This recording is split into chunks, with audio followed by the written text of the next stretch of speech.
Hello, friends, and welcome to the Point, the home services podcast that focuses on marketing and operational solutions to help you get better. Because if you're not getting better, you're getting worse.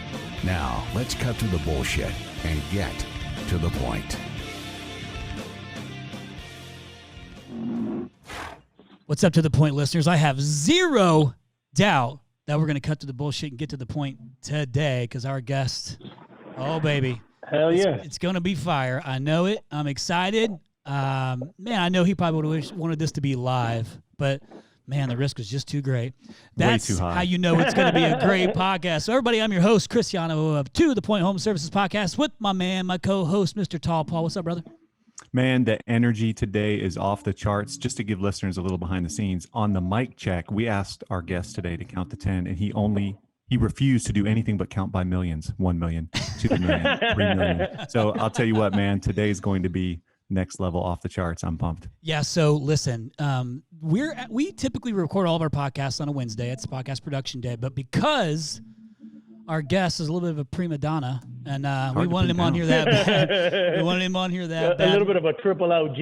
And to share his story, we shifted it to a Thursday to accommodate him. But super excited to have him on too. I've become friends with him, and I love his story. I love his passion for the trades, and like his mentality is really NEXGEN, which is the name of the company, and the owner of NEXGEN, Mr. Ismael Valdez. Ish, what's up, my man? What's up? What's up? What's up? Today is going to be triple OG rated. Thanks to Mr. Jim Batson for tossing that out there. I thought that was a perfect rating for today's podcast. So listen, I don't want to waste a second. We're going to do a few things on this podcast a little differently than normal.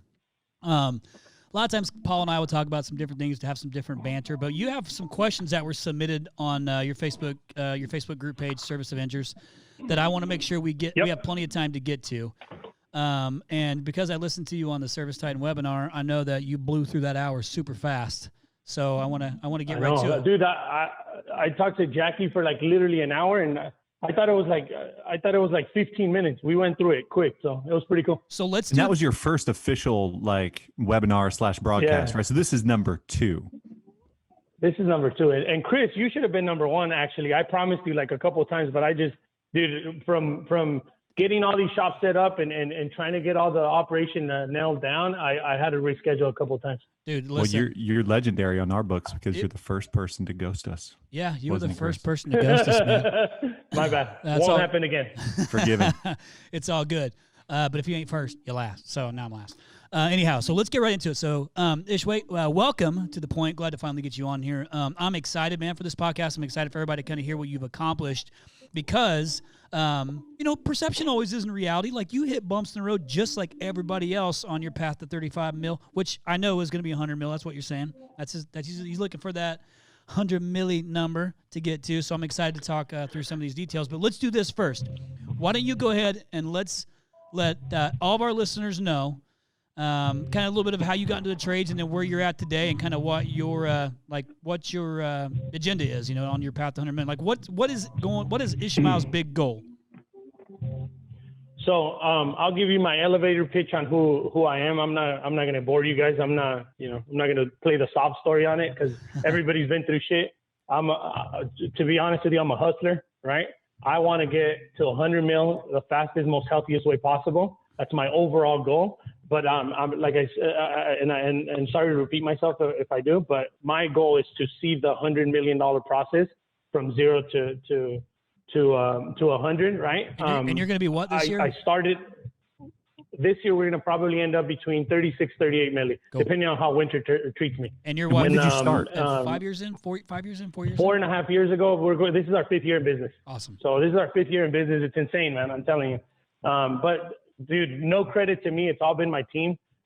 This is the best year we've had since we started, both profit wise and operations wise, and structure wise. The structure is superb now. So I started heating and air conditioning. I was 17 years old when I started. I was a counter guy. What contractors call it, counter guy. I was literally selling equipment and material to all these contractors. Every day they would go in there and pick up equipment material to the shop. It was called Howard Industry. And the owner of the company taught me a lot. His name was Jeff Winter. I worked for him for about 9 years. And never in my life did I want to leave. The dude treated me amazing. Like, the dude was paying me a shit ton of money. And I was like, 23, 24, 25 years old.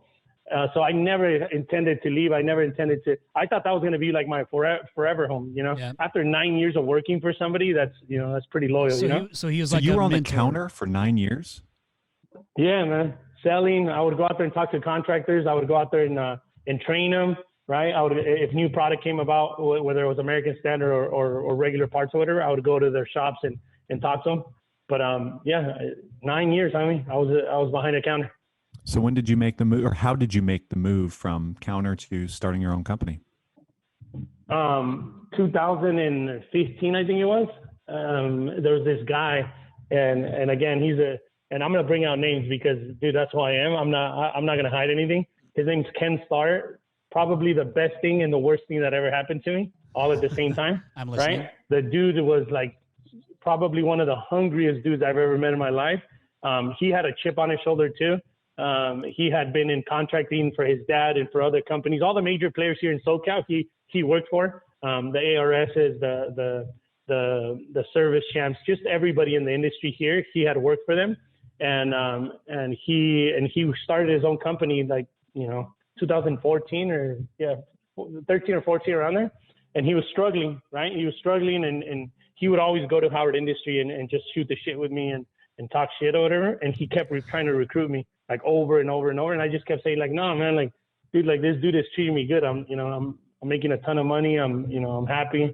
I don't have any stress. It's chill, But I've always had, I did always have that, man, what would happen if I go out there, because dude, during this 9-year period, I shit you not, like the 9-year period that I was at Howard Industry, dude, I probably had, I shit you not, over 1,000 different freaking people trying to recruit me. Literally every single day was like, hey, come work for me. Hey, dude, you could do this. Hey, imagine if we could do this.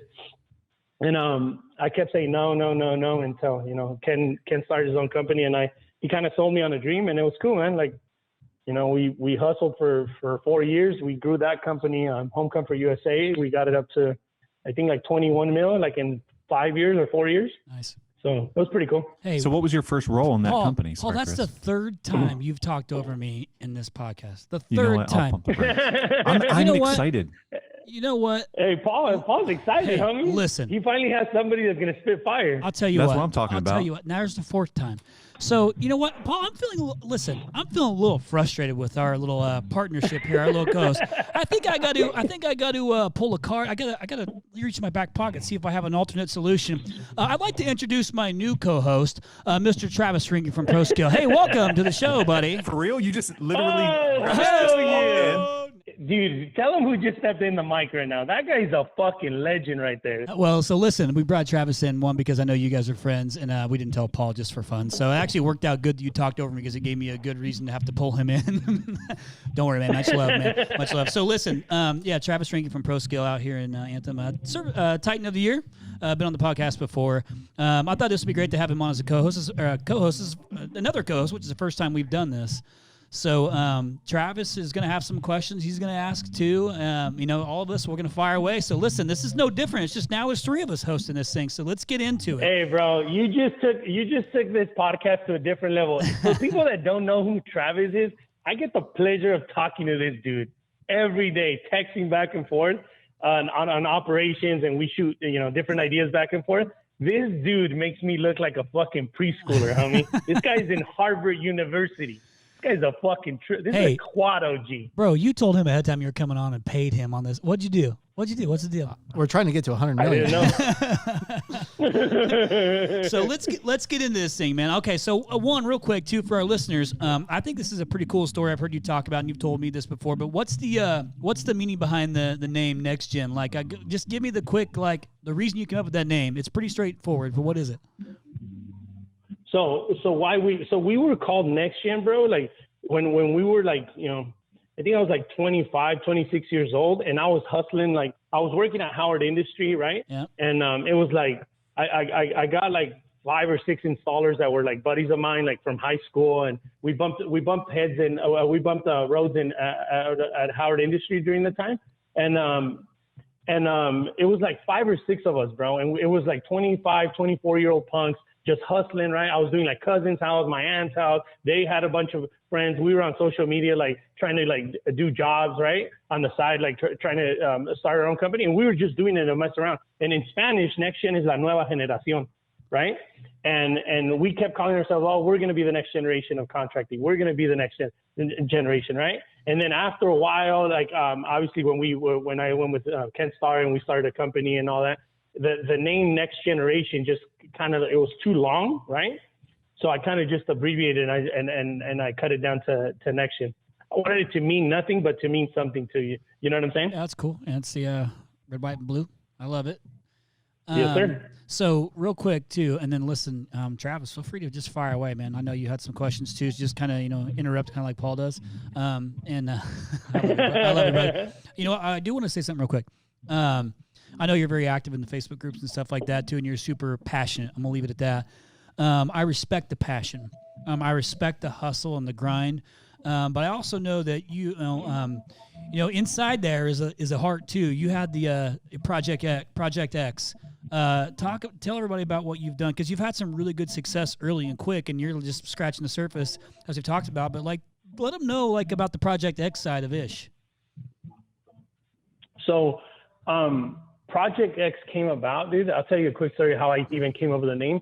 I was in Palm Desert. I was starting the new branch in Palm Desert. It was like a year into the business.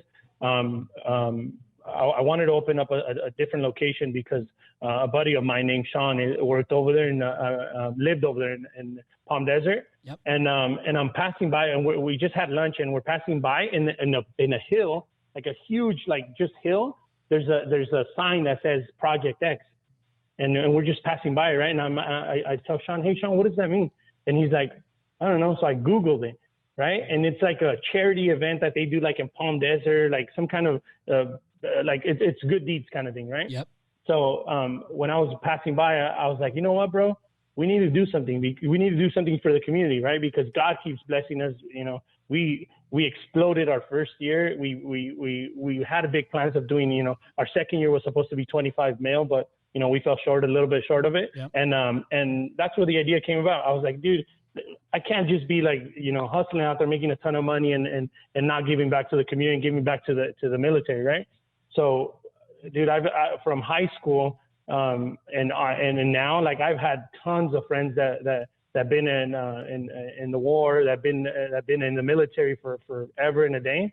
And one of my best friends was in the military, and we actually did a Project X for him.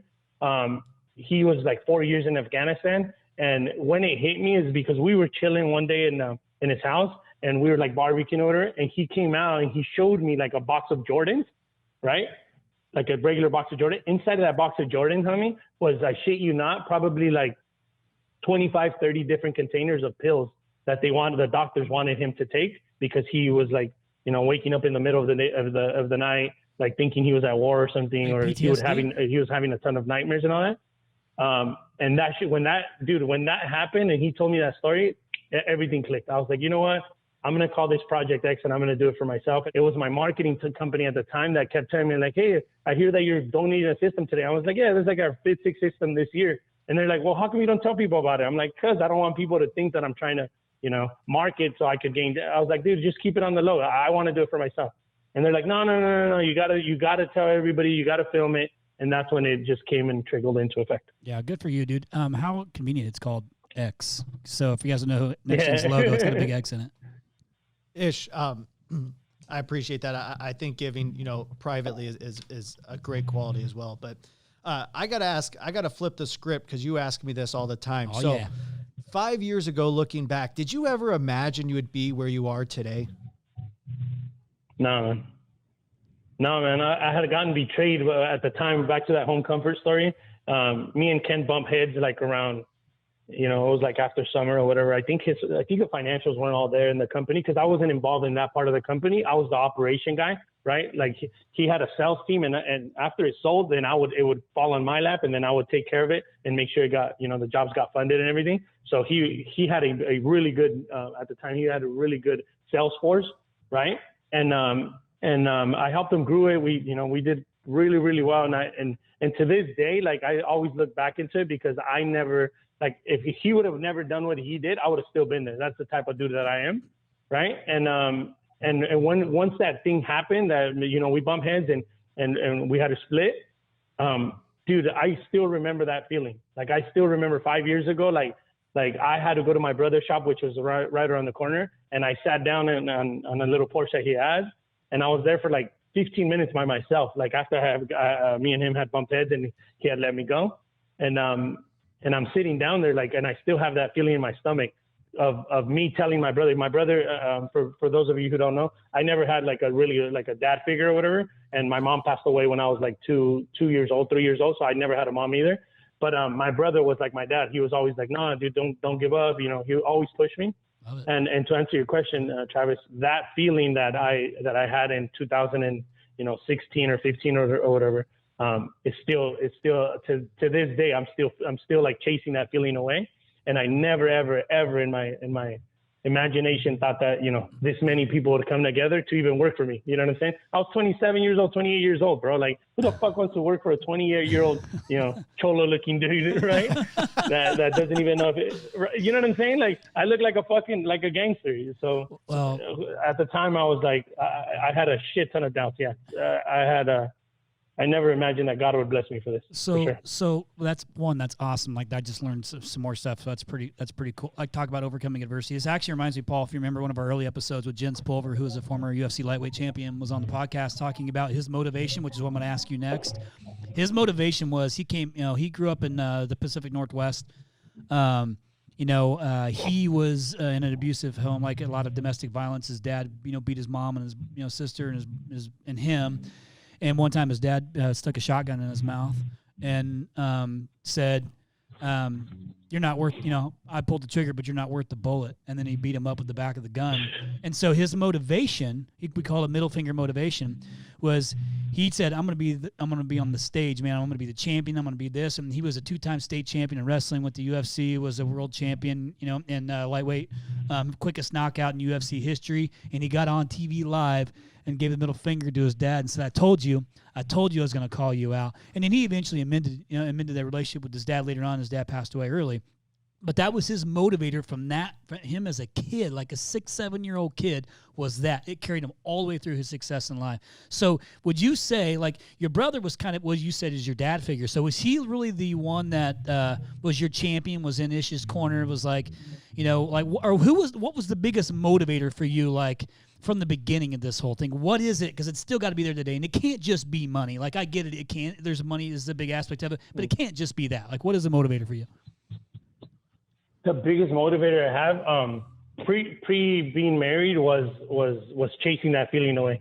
Like I always had that feeling inside of my stomach. My body was like knowing that somebody else had control of my life and somebody else had control of my future, and knowing that in a snap of a finger, whether he had a bad day or whatever, that somebody could just affect my life that much. So at the time when that happened, my biggest motivator was honestly like trying to prove him wrong, like trying to show Ken that he made a huge mistake at the time.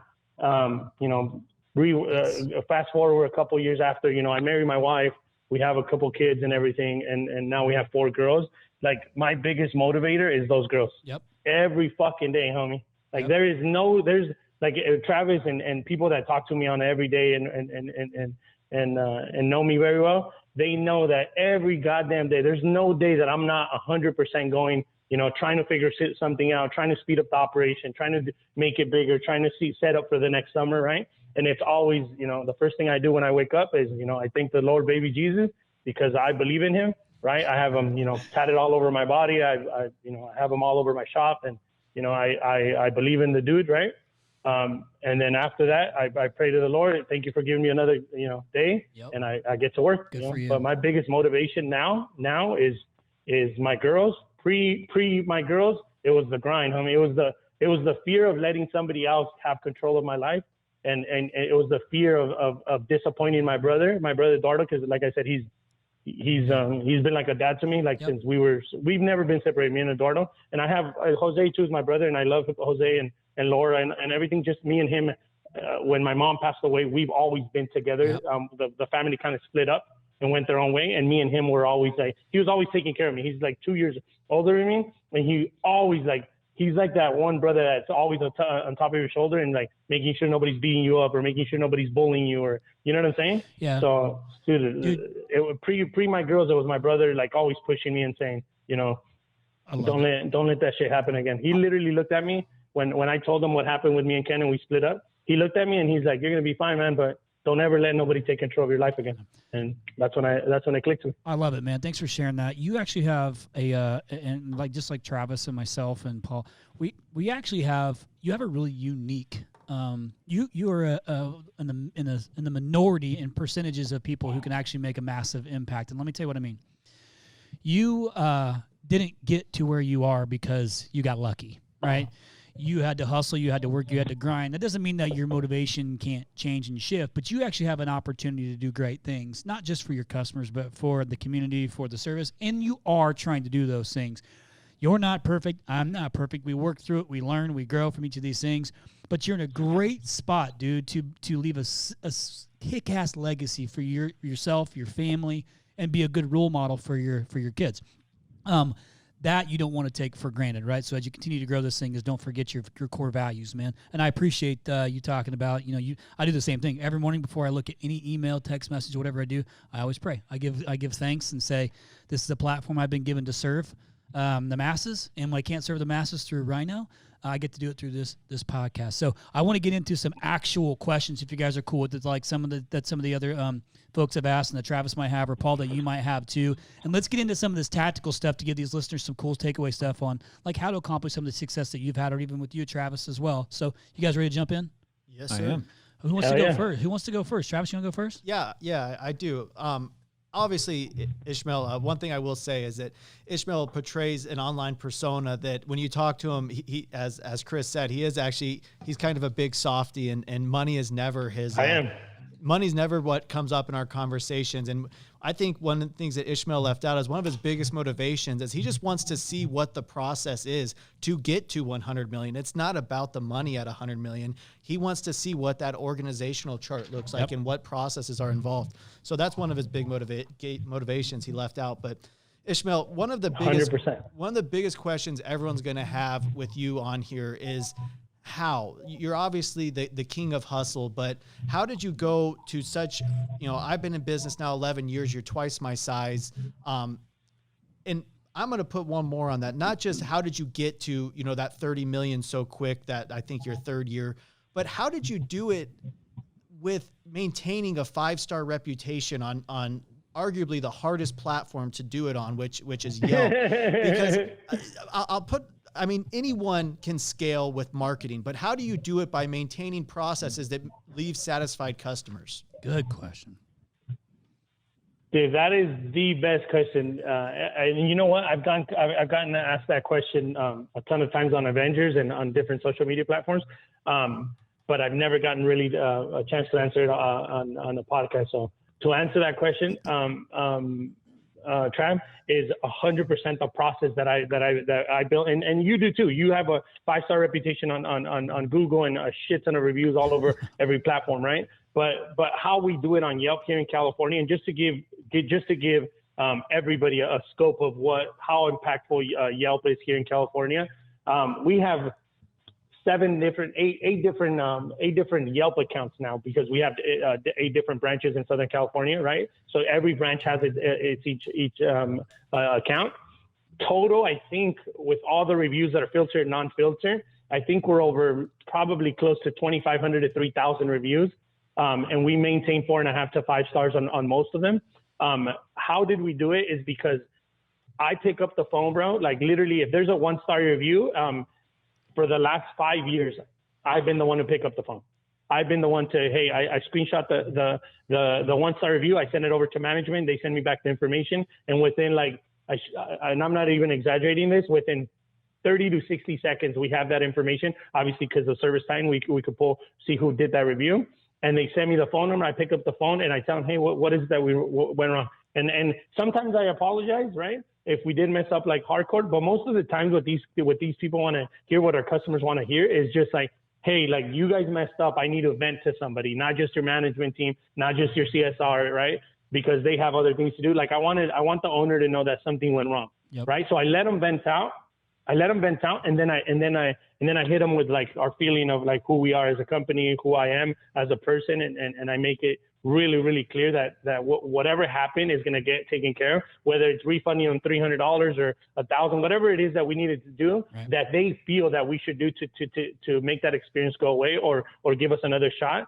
I make it happen, and the key to it is making it happen right then and there where the review's being written. Because if you wait a day or 2 hours or 3 hours, those people left that review and then they went and did something else. They got other things in their life that they took care of, that they need to take care of. But so if you wait, that emotional feeling, emotional state that they're in fades away. Yeah. Yep. So if you do talk to them, they're going to be like, well, yeah, well, you know, I'll take care of it, but you guys did this. But if you call them like right then and there, you'll get that, well, you guys did this and and you can feel the fucking anger in their voice, right? Which that's where you want to get them.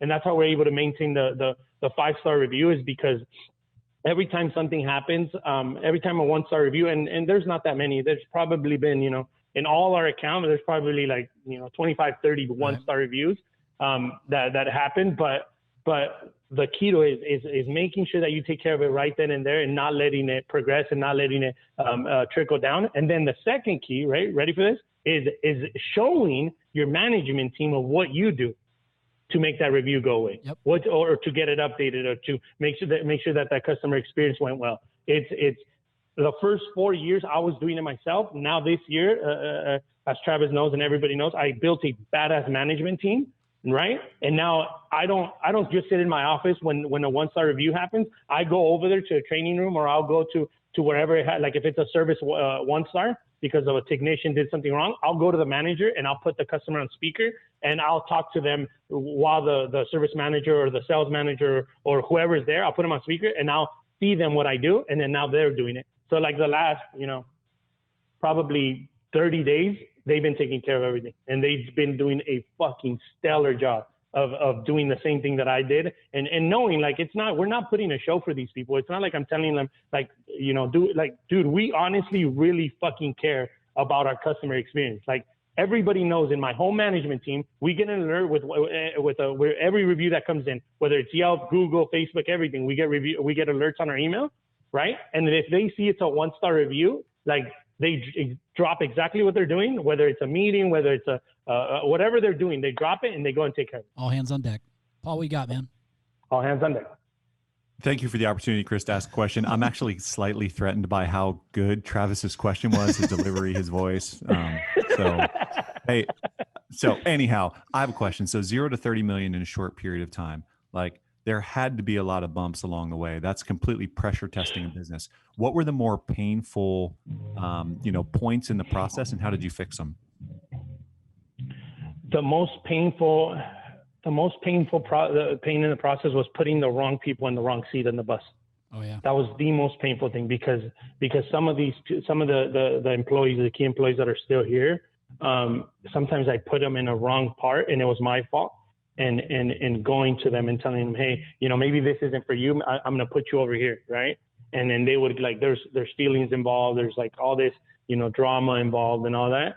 So the most painful part is because we grew so fast. Most companies like will put an employee on like a service management, right, position, right, and they'll let it ride for like a year or 2 years or whatever, right? That's normal. Like I would get a service manager and I would put him there, and if it didn't instantly happen with the results that I wanted to, like within a month or two, I would put somebody else, right? And I would just keep trying people. And to me, I didn't feel as bad, right? Like, because I knew that I had a mission and I wanted to accomplish it, but to like them, they would feel like I was using them, right? And now that I look back into it, I didn't hurt like shit ton of people, but a lot of people got hurt in the process because they didn't see the things that I saw. They don't have my vision. They don't have my hunger. They don't have none of that. They just wanted to be part of the ride. And I did hurt some people along the process, but now looking back retrospect, those people are still here and they go like, I know why you did that. And I appreciate that you kept me along for this ride. You know what I'm saying? So it was definitely putting the wrong people. And then the second thing was like the most frustrating fucking part is trying to be sold on everything. Like Travis knows, right? Fucking vendors walk into your shop every day and they're like, oh yeah, I got this product for you. Or, hey, you should try this magazine, or you should try this mailer, or, hey, I'm the best PPC company in the world. And you know what I'm saying? And why we grew so fast, ready? Why we grew so fast, ready for this? Is because I try it, I held them accountable. And if they didn't do it, boom, next, boom, next, boom, next, right? Until I got the right partner, until I got if it was a magazine and they told me, hey, Ismael, you spent $10,000 with us and we'll generate, 100 calls and we'll make sure you get the 5 ROI, 10 ROI, whatever it was, right? And I held them accountable for it. So I would try it and boom, if we didn't get the result that they promised me, boom, move on to the next one. And I think that's probably one of the biggest keys that I had. I was fearless to try everything. And then once I found the things that worked, I kept doing it over and over, right? But most contractors wouldn't even try that because they would want to try for a year and and get all this reporting and all this shit. Me, why I speed up the process so fast, because we would just try it, boom. If it worked, good. We keep doing it. If it didn't, boom, move on to the next one. And that's how our growth came about. So you would say then, Ish, that you didn't actually grow through a plan. You just hustled it up there. 100, dude. Travis, and this is probably like your biggest, because the way me and you like operate, right? Like you're super methodical of everything that you do. Like you don't just fucking rush into it, and right? Like even in the short period amount of time that I've known you, like I've noticed that like you are super methodical of everything that happens. Like if you're gonna try something, you're gonna make sure it works. You're gonna track the reporting. You're gonna, you know what I'm saying? And I was the opposite. I was more like, fuck, let's try it. Let's do it. Boom, boom, boom. And I would just hustle as much as I could on everything we did. Yeah, I think it's cool that the key word that you were saying was accountability. I think there's a couple layers of accountability. One, when you're talking about your vision and your management not knowing your vision, that is on you, right, as a leader, right? Because you're the one that's I'm no different. For those that are listening for the first time, I'm the CEO of a company called Rhino Strategic Solutions, and we're a digital marketing company for the trades, and in the trades only since 2008. We have over 100 employees here. I have if I have a web design that goes out that somebody doesn't like, it's on me. Ultimately, like if it gets rolled out wrong, there's communication breakdown. Ultimately, it's on me. It might have been somebody else who was handling the communication, but it's on me. It's my company. So I think, Paul, thanks, buddy. But there's that level of leadership, and your passion isn't always easy to share and make sure everybody's on board with you too. And I'm gonna name drop for a second, but you guys know that Gary Vaynerchuk was on the podcast on this week's episode, and he talks about, he still puts everything on him. He's got 1,200 people at Vayner. But it's his vision, it's his responsibility to make sure that they're up to his level and share his passion. If not, you may have the best employee in the world, but if they're cancer, they got to go. And that's going to happen. Yep. But another thing that you had said was that, listen, I don't know about you guys, but even though I come from a sales background, I'm the easiest dude to get sold.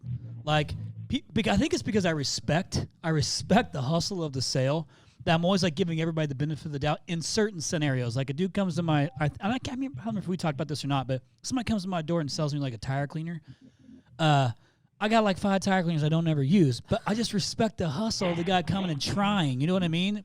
And that just comes from a place of, I think, empathy, right? Like caring about and understanding the scenario. But so coming in and getting vendors sold to you, I think everybody goes through something similar like that too. But one thing you said that was really key is the accountability of when you onboarded them, you were starting to track things and seeing what works, but you were willing to try it. I think a lot don't even go down that path. They're just too afraid to try everything, and I'm a big advocate of, and we're going to be different here, Travis, with you and I, and really even Paul's like kind of between both of us, but I don't worry, okay? Like you worry about 90% of the shit that never happens, so I don't do it. And I only worry about the 10% of shit that actually does happen. And what that allows me to do is move fast and and move forward. And if something breaks, I fucking fix it. right? Or you figure it out, or you lean on your team to fix it. So I appreciate That's exactly me right there. I appreciate you being I candid. envy and hate you that about you because I'm anxiety ridden to the core and probably you're right. The 90% of stuff made up in my mind doesn't exist. So yeah. See, look at all that time you wasted. Hey, Travis, let's go on to this one. Remember when we were sitting down, me, you, and Tom, and we were going through our financials? Tommy Mello. And you were like, "Holy shit, dude! I'm gonna tell him the Tom story. Howard. I don't give a fuck. You know me." Remember when we were going through the financials? And you're like, So good. "Ishmael, like, look at this shit. Like, look at this shit. Like, dude, I would have a fucking anxiety attack if my accountant didn't do this and this and that. They were missing a couple of things, right? Remember that shit? What'd I tell you? I'm like, dude, I don't worry because I know I can fix it, right? Like, I don't worry about little things like that, even though it's a huge thing in the financial, like in our P&Ls and everything, that they weren't accounting properly. Like, within like a fucking 30 minutes, right? I told you, I'm going to go clean it up. I'm going to hire an accountant. I'm going to get this done. Boom, done. Now our P&L is fucking clean, sharp, right? Ishmael, how much money did we find in 3 minutes? Bro, a couple 100,000 easily. But goes back to your question, Chris. It goes back to your comment. Like I don't worry about things that I don't like, and that's a huge thing. Our financials is a huge thing, obviously. But like I try to keep my focus on what I know, right? Like me driving that fucking Lambo that I built is keeping focus on the road up ahead. Right. And then I let everybody else do the cleaning behind me. Yeah. Yeah. Because you can't do it all, man. You got to have smart people on your team. Like, I'm going to give my shout out to my boy, Tall Paul. Tall Paul's the VP of sales for Round Stage Solutions. And he's my guy. Like, he's my right hand dude. And he's super smart, super methodical. And he's a great critical thinker. And you got to have that type of leadership on your team. So there's my shout out to you, Tall Paul. I appreciate that. All right, let's get into some more. Hey, I'm going to shift gears for just a second. All right, Ish. Go. I know that you are a private label, right? Yep. So this question has come up before, and it actually kind of came up on a earlier podcast that we shot. But what made you decide to go private label? Like, what was the thing that said, "Yep, I'm going to be private label"? Daikin came up to me. Their one of their regional reps came up to me, and they had like it goes back to the same thing. Like they were trying to sell, like everybody's trying to sell you on something. But at the time, I was going through a rough period with Train, right? Like when they were trying to like present the Amana product to us so we could private label it, yeah. I was going in a really bad direction with Train. Train owes me a shit ton, to the point right now I'm going to talk shit. They still owe me like $131,000 that they're not going to pay me on because they're fucking scumbags. But that's not here or there. How do you really feel? I mean, Travis? Ishmael and I don't agree on this fact. But Ishmael, you have, listen, you know me, I bleed red first, orange second, but your issue was not with Train. Your issue was with their vendor. Yep. Distributor. Yep. Distributor. Yep. So it was this Ferguson. distributor Sorry. It wasn't with relationship. Train. Train is actually a badass product. I was actually in at war with Ferguson at the time, and again, Ferguson was those guys. If you know me, I keep it 100% real. Like whoever's a fucking scumbag in the industry, I'm gonna call them out for it. Right? Ferguson's one of them. So at the time, I was with Ferguson. And then Daikin came in here and they're like, Ishmael, dude, we don't usually do this private label for Amana. Everybody private labels the Goodman product, everybody and their mother, right? But you can't, like, they pick and choose what private label goes on the Amana product. And they had already read a story there. They had already known who we are, customer service and everything, and our installation process. And when they came up to us, I was in a bad place with Ferguson, and they were promising me the world. So they came in and they said, "Look, we're going to take care of everything. We'll stock up your shops. We'll put VMIs in there. We'll do everything for you." Right? And I was like, it was literally, the guy was here for like 15 minutes, and he wasn't that good of a rep to sell me on it. I was just in a bad time with Ferguson, so I went like, "Go ahead and do it." Like literally, I called up my Ferguson rep and I texted him, "Come and pick up all your shit." Boom. So 30 minutes later, there was trucks coming in here. I don't doubt it. So let me help me understand. Did you decide to do private label then because you don't care what the logo is on the box, or you want it to be your logo on the box? Like what was like? Because do you think the homeowner really cares about the actual unit itself? Nope. Nobody gives a flying, you know what, about now you're now he's muted. Why? Okay, why I did it? There's a couple of reasons why I did it. Number one, because they came in, they did a fantastic job setting us up. But number two, when they told me that I came with a lifetime unit replacement, my fucking mind exploded of how many ways I could market this. Billboards, on TV, on radio, on digital. Like, my mind exploded as in telling a story to our customers on how we're able to private label our unit. That was one of the huge reasons of the warranty, the lifetime unit replacement, which distinguishes us from every other contractor. Yep. But the number two reason is, and one of the most important reasons I want everybody to know, is the brand equity. Like, dude, you got to understand, 5 years down the road, 4 years down the road, 3 years down the road, whenever if the homeowner sells that home or whatever, the first thing they do when something goes wrong, they go to the unit, outside or inside, or the thermostat, whatever, right? Well, if they see a big old NEXGEN logo, what do you think they're going to do? They're going to Google it. And if they Google it, who do you think is going to pop up? Me.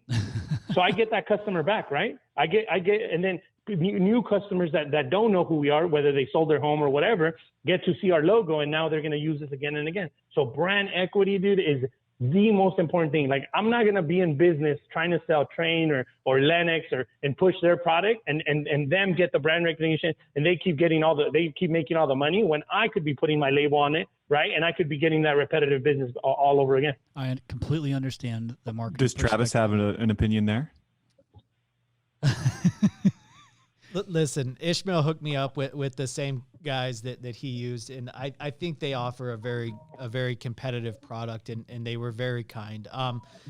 Listen, we talked last time on my podcast about vendor relationships, and my challenge to Ismael, if you had a great relationship with Train directly back then, and you weren't fighting with Ferguson, do you think you would have even made that switch? Nope. And that's where I'm at. You brought on Travis, you brought on one of the most important points in the contracting business. It's relationships. Yep. I built a relationship with Train, and that's why I was able to speed up the process of growth. Because, dude, if you're running our second year, we did like $18.1 million or $19 million. Like, the cash that you need to operate that, like, it's not like I had fucking $10 million in the bank and I decided to start a contracting business. That would be stupid. If I had $10 million in the bank, I would do something else, right? But it goes back to that relationship. I had a massively good relationship with Ferguson at the time, and they were like, dude, just go, keep going. We'll give you all the equipment, we'll give you all the parts, we'll give you everything, and you could pay us in 30, 60 days or whatever. Dude, that helped me out a lot, right? Yeah. So no, to answer your question, Trav, I would, if Ferguson would have done what they've stated on the paper and promised me, I would have never left them, because that's the dude I am. But so look at the growth curve though.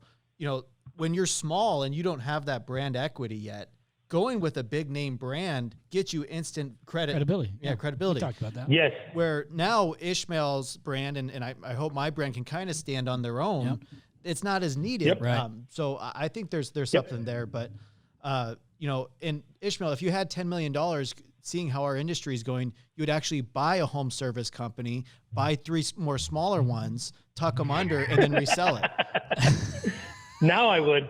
Back in the day, I wouldn't. But now, because I see where the industry is going, and when people talk, and we could get into the different subject of acquisitions, but I'm no expert at it, homie. Yeah. I'm not no Leland Smith. I'm not no Ken Haynes. I'm not no, Ken Goodrich and those guys. But I know and I see what they're doing, right? Yeah. Dude, we can play the same game. I'm just playing on a smaller scale, right? But eventually I'll get to their scale too. Yeah, for sure. Real quick, Paul, before you ask a question, because it looks like you're okay. Oh, shit. Ooh. He's like, yep. He's like, Travis, this is your show. Travis, it's the Travis Rinke show. Hey, Travis, honestly, you're bringing up fire points, bro. Like, those vendor relationships, like, people need to understand, like, that's probably, we could do a whole podcast of just building relationships to be able to cash flow the business. You know what I'm saying? Paul's going to fly in for the next 5 episodes just to make sure he's here and like setting his stakes in the ground.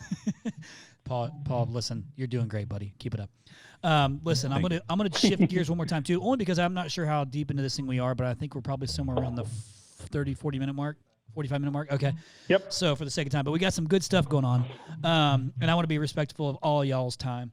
I want to shift gears real quick to something that we talked about on our podcast, Travis, that I know is a hot topic for you. So this is a pretty decent shift, but it's something I'm passionate about as well. I just had a meeting with our web design team this morning on a we've built thousands of sites over the past 12 years for HVAC contractors, plumbing contractors, and I know exactly what I want from them. I want to make sure that without scrolling anywhere, they can see what they do, where they do it, and what's the cost of the site, or what's the promotion they have to offer. So price, promotion, one of the two. I want to know what is the call to action that's there before they scroll, so I can get them in the site and to convert quickly. And it's actually a bookable lead. I know you're passionate about. I want you to ask the question. Ask the question that we talked about. You know what I'm talking about? Yeah, I know. And then let's get into that conversation. See what about my website being the best fucking website in the nation. Hell yeah! I got the best website in the nation. Thank you. So now that we know Ismael's stance, now ask your question. Does your website offer online pricing? Not yet. Well, it ain't the best website in the world then. This is so good. I do. Not yet. And the key word is yet. Dude, I know you do it, and I don't know how successful it's been. I haven't tested that because of the massive growth. I've been here at NEXGEN, but I will probably be in. Me personally, I don't think the public is there yet. I don't think the consumer is there yet, where they could click, pay, install, right? Like, I don't think the consumer mind and the marketing is there yet, but it is something that we're going to work towards, because I know that the shift in consumer is going to happen in the next 3 to 5 years, Travis. But not yet. But yes, we are going to work on it 100%. Yeah. So we're talking online pricing, and you can have any car just driven to your door at this point. There's certainly a shift in how people are purchasing things, and that's I wanted to be kind of on the forefront of that. But one of the biggest things you and I talk about, Ismael, is in terms of maybe I can pull it out of you, but what is the future of home service contracting? What do you think the most successful contractors will be predicated on? Because I know where the LSA ads came about, why the LSA ads came about, and for people that don't know what LSA is, the local service ads, you gotta pay attention to what Google is. Google controls 78% of marketing around the world. Okay, 78% of all marketing is controlled by Google, or around 78 or 80%, right? I pay attention to what Google does, like left and right? And when they came up with those 3 boxes on top, those are called local service ads. That's when we pulled the trigger to do multi-locations, because those locations go based on proximity, on reviews and responsiveness, right? If you could have multiple locations and have a budget in there for those locations, then you could pull a ton of leads from them. So when I paid attention to that, right? Why does Google want you to put a phone? They assign the phone number, and it bounces to their call center, and then it bounces back to our call center, right? Am I right, Chris? Yep. So yeah. So as long, they're recording everything. Yes, and you have to listen to that's all. That's all they're doing. Yep. That's all they're doing. The one thing that Google doesn't, the one thing that Google doesn't have, and they would probably never have, is the labor force, but also the terminology behind the home service. And that's what they're recording, is all the terminology, all the different accents, right? And where I see this going is because in the next few years, I feel that the voice is going to take over, right? Everything's going to be, hey, Google, can you send me a plumber? Hey, Alexa, can you send me a technician, right? I know that's where it's going, and it's going to go based on proximity reviews and responsiveness, right, to dispatch them. I think what's going to happen in the next, it could be 10, 15 years, is that Google, Amazon, and some of these huge websites, Home Depot and all these guys, people are going to go online and purchase the equipment direct from them, because Google is smart enough to know that there's a shit ton of money that could be made on that margin of purchasing equipment and reselling it to the consumer. And then it's going to get dropped off to their site, and then the consumer is going to buy a labor package for that install for the systems. I don't think they're going to get into the service industry, because there's too many factors there, and the accountability to tracking and all that's not there yet. But I feel like they're going to hit the replacement market, whether it's solar panels, whether it's heating and air conditioning, whether it's windows, right?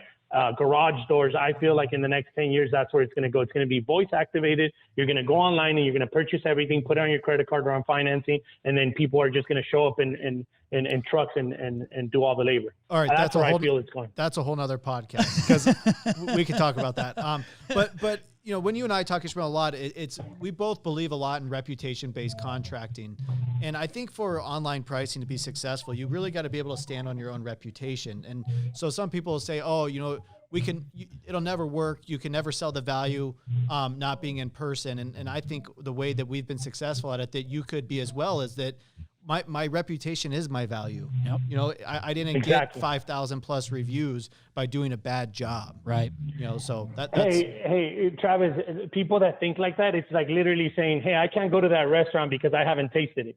You know what I'm saying? Like most people go to restaurants because of the reviews. Yep. You know what I'm saying? Yep. Or because they heard somebody try it and they're like, oh man, this restaurant's amazing. So when they say, oh, you can't build enough value, it's like, dude, the restaurant industry's been doing it forever, right? The reviews are their lead generation for them. If people Google their name and it's 5 stars and it's amazing food, people are going to go there, right? Yeah. So it's the same thing for us. It's our value is going to be our reputation. And to answer your question, we've said this on Avengers and we said this on multiple platforms. Review-based contracting is 100 million% the future. If you do not believe what's going to happen with all these reviews and all this information that Google and Yelp and all these review platforms are gathering, like that's the 100% the future, bro. It's not like those people that are falling behind the old school mentality that have the 3 stars and 2 stars, they're losing hundreds and hundreds and hundreds of millions of dollars every fucking year because of their reputation. Yep. Well, I think that you hit the nail on the head, Travis, is it's easier to give online pricing. I think you got, and this is my world too, right? It's been my world. I was always trying to figure this stuff out because at the end of the day, what I'm tasked to do is bring in new bookable service install leads, plumbing leads, whatever it is, that are not past customers. That's my job. So in order to do those things, once you get people on the website, I got to get them to actually convert, right? I got to get them to actually want to call you to do business with you. So that is my job. So part of that process is, you know, how many calls did we listen to where they didn't end up booking the call because they wouldn't give them even a ballpark? Yep. And I've always had this pain point of like, if I could just get some of these guys to do it. But the caveat is, man, if you're below 4, if you're at 3.9 stars and below, you're in deep shit, right? Absolutely. So you could not give online pricing if you had a star below that because I think the conversion rate would be atrocious. So I don't think it would matter. So I think reputation actually matters. And we do that, Chris. We actually ballpark people on the phone, especially on the heavy season, because these customers are calling 20 other companies and they can't get to them fast enough, right? And sometimes we tell them, hey, yeah, we could be there in a couple of days, and they don't want to wait. Well, what's a ballpark? And that's when we turn it over to a project manager. And dude, just to give you an example, this year, in the summer, I was still grinding on the phones. There was days that I was closing on the phone myself. I was closing, $60,000 to $100,000 a day. Damn. Just on the phones, texting people on the phones, emailing, sending contracts over, e-signing, doing all that shit every single day because there was so many leads. And I have like 14 project managers. I have a shit ton of sales reps or project managers that can handle that volume, right? But still, people are like, no, if you give me a price over the phone, I'll do it. When could you install it? Da-da-da. And I was pricing people over the phone. How, Travis? I think there was times when me and Travis were texting back and forth. I was like, dude, I just sold like $60,000 today. Every day I'm hustling. That inside sales position going forward as this model, moves forward is going to be more and more important. Yep. Part of my problem right now is I'm one of the only ones, my brother and I, that are in the office that can respond to these more technical questions. Yeah. And we keep saying, hey, we're going to have to start training an inside salesperson that can, get the size for the customer, walk them through our value, do a video chat. It's consumers are changing the way they purchase. They don't want people in their house for 3 hours anymore. Yeah. Yeah. And I think COVID exposed a little bit of that too. So like it kind of forced everybody into that scenario a little bit. Yep. Hell yeah, they did. So I know that, and I don't want to go much further down that path. I really was just kind of interested to see. I think that ballpark figure is the next best option if you don't give an actual price. Yep. So that is my stance. Transparency. So because people are going to ask if you give them nothing, I think the odds are greater that you're going to get the lead than not get the lead. I mean, get the customer than not get the customer, or at least the opportunity. Fair? Agreed. Fair.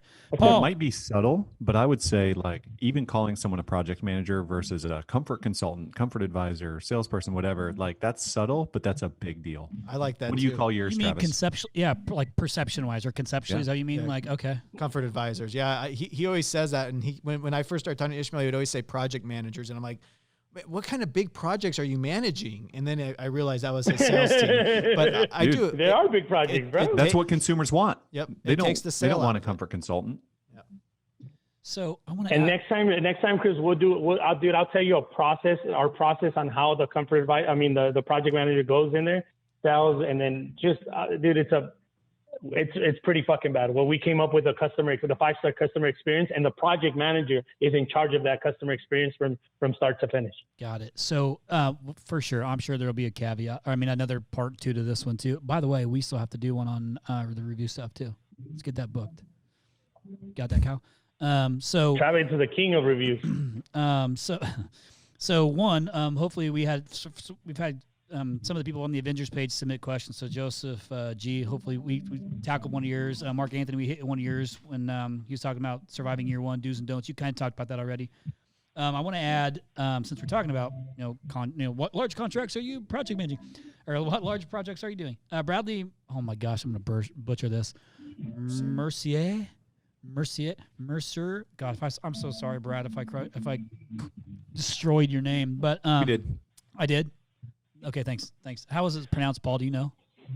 No, I don't. I can't see it. What an asshole! He just said he did. Hey, Paul's a triple OG, man. I'm funny. I like Paul, man. What I'm This was talking cool. about. Damn. Ish. He's from This was cool, man. He's from the streets of Ohio. Bradley. Okay, so Brad wrote bidding large service contracts. Bidding large service contracts bigger than what your team can handle. Did you see that? So bidding large service contracts bigger than what your team. You know what it is? You know what it is, Chris? Like there is projects that I like not want to do because like number one, it takes too much time and the timing is not there. Like especially in the summer we want to like install, collect, right? Keep going. Like if somebody comes at me in the middle of a summer and they're like, oh yeah, we got a school that we want you to do and it's got 20 package units and it's in frames. And I'm like, nah, hell no, man. You're going to tie up 4 or 5 of my crews there in the middle of a summer when I could be slamming deals all day long. So you have to learn when to walk away and when you could be like, okay, cool. If you guys want to hold till after summer when it slows down, then I'll go ahead and help you with your project. But if not, like, dude, just move on. Don't get stuck on those big projects just because it has a big number and you're, oh yeah, I'm going to replace these 20 package units, in the middle of a summer and it's for $500,000. It's like, okay, but you could have done 50 installs at $10,000 and collected that $500,000 in 1 day, or 2 days or 3 days, right? Yeah, that's good. We cherry pick the same way. I think that's a common thing that happens though, right? Because you're like, oh my gosh, it's a big project, but you're not thinking about if you think on the most people don't. Most people just take on the project, and it's like, dude, you got to learn to say no to those projects, or learn to say, yeah, let's do it. I have enough people. It's slow or whatever. You just have to look into the scenario that you're in. And if Brad was talking about like commercial maintenance contracts, I don't think Ishmael or I I have a few, but we're not big in that arena. Yeah, I'm not. Hell no. I'm not sure. Too slow for me. I mean, residential's like this. You know what I'm saying? Like people always ask me, how come you don't do a commercial? I'm like, it's too slow, man. Like people are just, you got to submit a quote and they got to approve it through the board and the board has to give it funding and I'm like, dude, we go to customers, hook them with our NEXGEN product and warranties and boom, go to the next one. Okay. You know what I find? I find the commercial guys are scared of residential and the residential guys are just like indifferent toward commercial. Do you find that? Yeah. You didn't want to say All day scared, long. did you, Paul? You didn't want to say scared of commercial.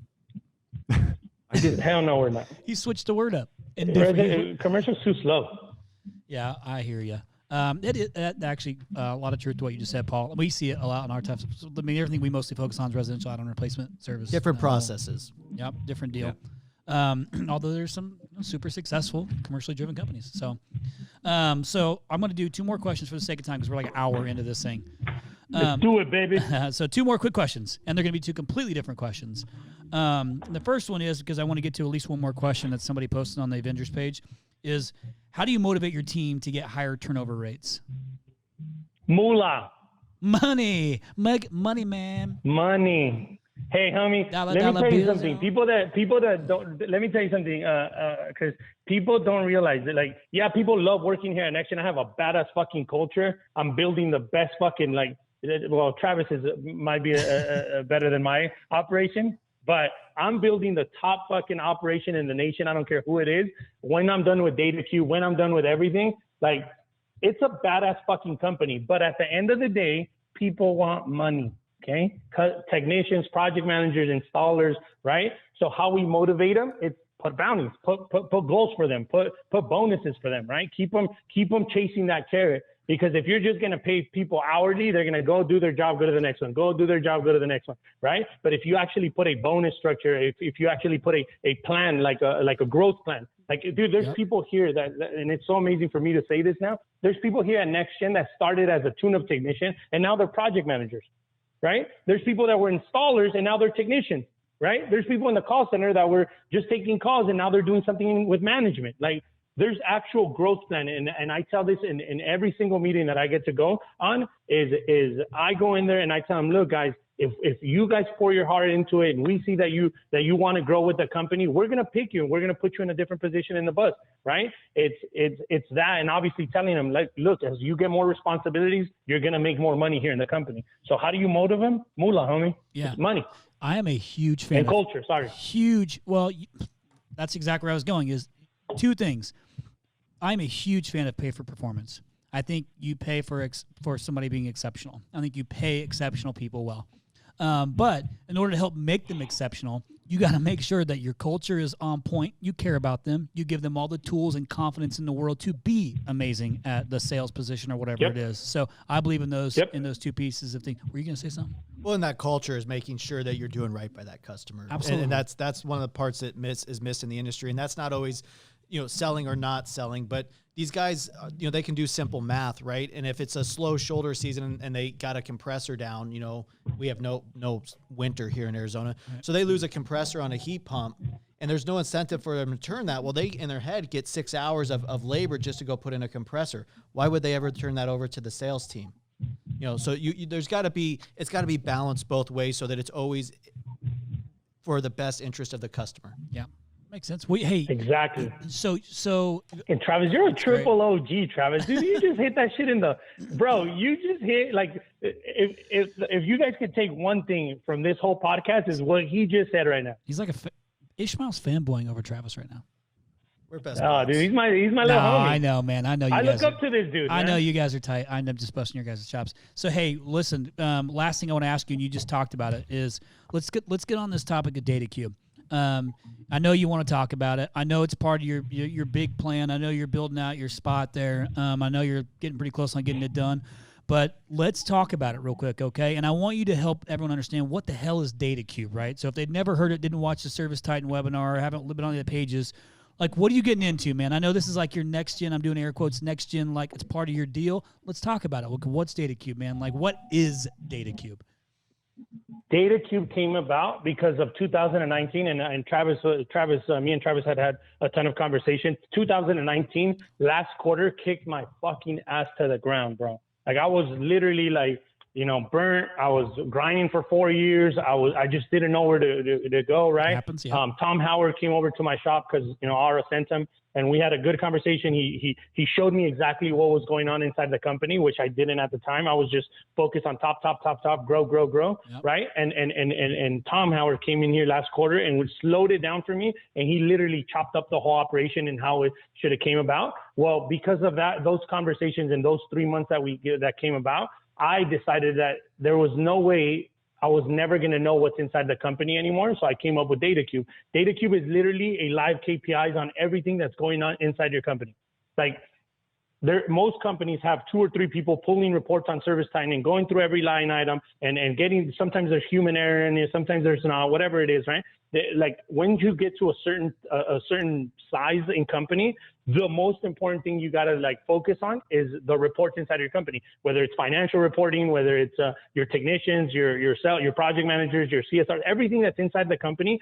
You need to focus on that. That's like that's your dashboard on the Lamborghini that you built, right? Yep. And that's why DataCube came about. So we have 9 different metrics that we're tracking now on DataCube, right? The dashboards are already built out for the sales metrics, for the financing, for the CSRs, for HVAC, for plumbing, and then the marketing. And there's 3 more KPIs that are getting added to DataCube, and that's where the name came about. It's 9 different screens, just like a Rubik's Cube. It's 9 screens that tell you exactly what's going on inside of the company. The best ones is the revenue and capacity. Like, dude, it's literally going to be an overview of what's going inside the company. And that's going to be the middle board that I have behind me. The middle board is going to be an overview of everything that's happening inside the company. And then all the boards are going to be around it, telling you exactly what's going on. So the revenue and capacity, I'm not going to get too far into it, but the revenue and capacity is literally going to tell you your average ticket for the day, how many installs you have, how many calls, and it's going to tell you your capacity of calls every single day. If you need 20 calls left, or if you're missing 15 calls for the technician, you're running at 68% capacity. If you could handle 20 installs a day and you only have 12, you know what I'm saying? It's going to tell you exactly every metric inside the company on that revenue and capacity board. So people, instead of going through reports or calling people or as the owners calling management and bugging them, hey, what's going on? Do we have calls? Do we not have calls? Or do we have installs? What's going on with the install? What's our average ticket? It's just, you look at that screen, it's going to tell you, okay, cool, we have, we're able to do 250 calls a day. We only have 220. You better start outbounding, and management's going to take control of that.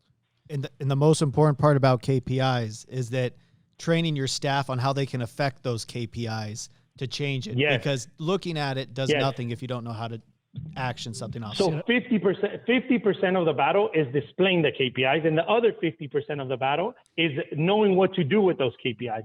You know what I'm saying? So like we have a recall and warranty metric that's going to be able to tell us everything of every technician, every install team, what their strengths and weaknesses are on every single metrics in there. And then we have the review metrics, how it affects the culture in the company. So Travis, 100%, half of the battle is pulling that, and then the other half is knowing what to do with that information and how to enforce it to your team so they can make the company, number 1, more profitable, right? Number 2, more efficient. And number 3, the customer experience gets perfected. I think I wrote on my paper right before Travis said that, I just showed him that KPI gives you a layer of accountability, right? Because now you've got actual metrics to measure people and make them better too. I also love the idea of it being kind of like a live scoreboard, for some of it. Yep. What it does is it makes the business more tangible to those that don't quite understand it. Kind of like you, man, into 2019.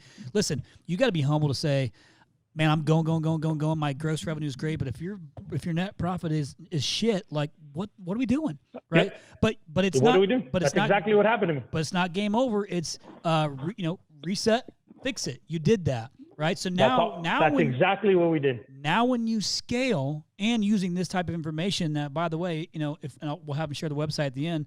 And you use these metrics, you can legit scale a super healthy company based on that data and hold everybody accountable. It's basically like a sweet little tool and metrics. I love data. We make every decision here based off of data because we have everything. There's nothing you don't have to guess on anything. So I love the fact that you're building that out and pushing it. Some people already have this stuff available to them, like at least some of it, that you just don't use because it takes time to do it or effort to do it. And let's face it, like that's the problem. It's who wants to do it. That's the problem. And that's why DataCube is so important, is because we're doing all the hard work for it. Not we, the system is doing all the hard work for you. Sure. It's extracting all that information. It's not pulling reports, putting them on a whiteboard, how everybody does it. Right? How many calls? Like literally most of the contracting businesses that I've been to, they have a huge whiteboard and they have everybody's name and all their KPIs on that board. That's where I saw the opportunity, and that's where I saw that our contracting business was outdated on the reporting side. And that's all DataCube is. It's live reporting, live KPIs, and knowing that what's going inside your company without being, calling 100 different people or walking to the whiteboard or seeing if somebody made a mistake. What's the website again? What's the website address? DataCube.ai.com. DataCube.ai. And we're in the infant stages. It's still we're still building out I know we got some processes that we're building out right now, but dude, in 30 days, you will be 100% going on that website and doing all the demos, signing up for that. I'll give you pricing on there, everything. And it's not just for service time. It's going to be for field edge. It's going to be for house call pros, anything. Yeah. So for our listeners real quick though, too, by the time this thing posts, that will be done. So, so it should be good to go by then. Just so everybody knows, we're recording this on October 15th, just so you guys can make a reference to the date. Ishmael, if I wanted to have a data cube center, do I have to have a Starbucks with a Starbucks barista in it? No. You have to have one at least. Dude, I can't wait till I show you guys this. I'm going to go live as soon as my data cube centers, the smart dispatching centers are up.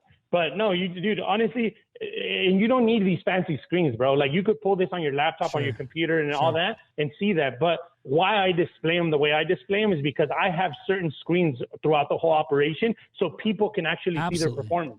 In the training room, we have the sales KPI, we have the HVAC KPI, the plumbing's KPI, and what else do we have? That's it. We have those 3 screens, and you see people after their meeting, they're like right there on the TV, like, oh shit, look at my average ticket, 14,000. Oh look, I ran 3 calls. Oh look at my closing percentage. Like you see 4 or 5 people all the time there, and those are the people that you want to keep pushing, because they actually care about what's going on. 100% a fan of that. 100%, because again, it makes it tangible. And listen, if you're competitive and you're sitting third, you want to be number 2, like number 1. Like you see it, it's in your face, and so do your peers around you. And so I'm a fan of that. So I want to end with this real quick. And I respect this piece of it. And what I want to talk about it is, and you guys both know, I mean, since 2008, when I was doing this, myself and my wife, building out websites, doing SEO, doing pay-per-click for trades, we listened to every fucking phone call that comes through every website since then. Putting it in Excel spreadsheets. Mrs. Jones called. It was a during hours call. It was a service lead. Mary was the CSR that took it. She booked it. She didn't book it. It was a new customer. In fucking Excel spreadsheets. Whereas now we have this big, beautiful dashboard built out 12 years later. But it was the data that always drove the company. We were talking about facts every single month. It's no different today. We just have more data. So you pushing it out to the industry is, I feel like, something I've been trying to do for a freaking decade. It was to make sure that you have all this stuff to track, do it. But what I learned with y'all contractors is it was easier if I just did it for you. And I was more successful if I just did it for you. I say that respectfully. And I was okay with that. Once I learned that was how the relationship needed to work, because it was a legit relationship, I did it. And it made us both more successful together. So I appreciate you pushing on this. Can't wait to see it fully built out. I appreciate your time on, and you asking that too. And I know we've all had conversations about it. Paul, do you have any closing thoughts for Ish? No, I would ask this though. I mean, you go from 0 to 30 on your way to 100 million. You get a lot of good friends and relationships along the way, but sometimes there's some haters. Do you have a message for any of the haters out there? Look at you. Hey, don't worry about what I do. I mean, like, the one thing I'm going to tell every hater in the industry, like, bro, I'm 33 years old. I'm not going anywhere. I'm fucking hungrier than ever. The one thing that I do want to that has resonated to me, and Travis has been telling me this for a while, like, winners. I mean, losers focus on winners. Winners focus on winning. Like, that's the one fucking mindset that I have for 2020, 21, 22, 23 to grow to 100. I'm going to focus on me. I'm going to focus on winning. That's all I'm going to focus on. Dude. And the haters, man, I just laugh at them. We're building the industry, man. We're not tearing it down. That's right. With the industry, for the industry, homie. I love it. Respect. I will tell you this. In a 12-year span of me being a digital marketing company for the trades, when I started this, I was like an OG in digital marketing for the trade. I was like one of the only dudes that did straight digital marketing only for the trades. Now there's a bunch of people. I hear all people talk all kinds of shit about me, and you know how much I care? Zero, because I don't waste a second focusing on anybody else or anything I don't have control of, because I know who I am. I know what my company is. I know we do good shit. I know we're fucking smart. I know we built a ton of companies, multi-millions of dollars, and I don't have to worry about anybody else but what I'm doing, because nobody else has any impact on me. Neither you. People are going to talk shit because they're intimidated, or because they're scared or insecure. But you know what? That's not your problem. You do you. You be a good human being. You keep serving the community. You keep, being for the brand, for the industry, dude. And no doubt you crush 100 milli. Absolutely. So appreciate That's all you I'm guys. gonna do. Appreciate you being on here, man. I'm sure we'll have a part 2 of this thing too. But listen, listeners, you can learn so much from even just the 2 guys we had in here, reaching out to them too, because they're both completely open books. They want to be able to help you, and we'll share their information as long as you guys are good with them. I'm pretty sure you are. Yeah, go on Avengers, man. On Avengers, we're spitting fire all day, man. If you go on the Facebook group, it's a badass group in there. Yeah, if you go on Facebook, if you're on Facebook, you can go to Service Avengers, and it's got like the little Captain America shield in there that you recognize it. But go in there and join the group and ask questions, whatever. It's a great little community to if you had to ask questions on to piggyback off of. There are no stupid questions you can ask. Everybody's not going to look at your question and be like, this guy's an idiot. No, people want to help.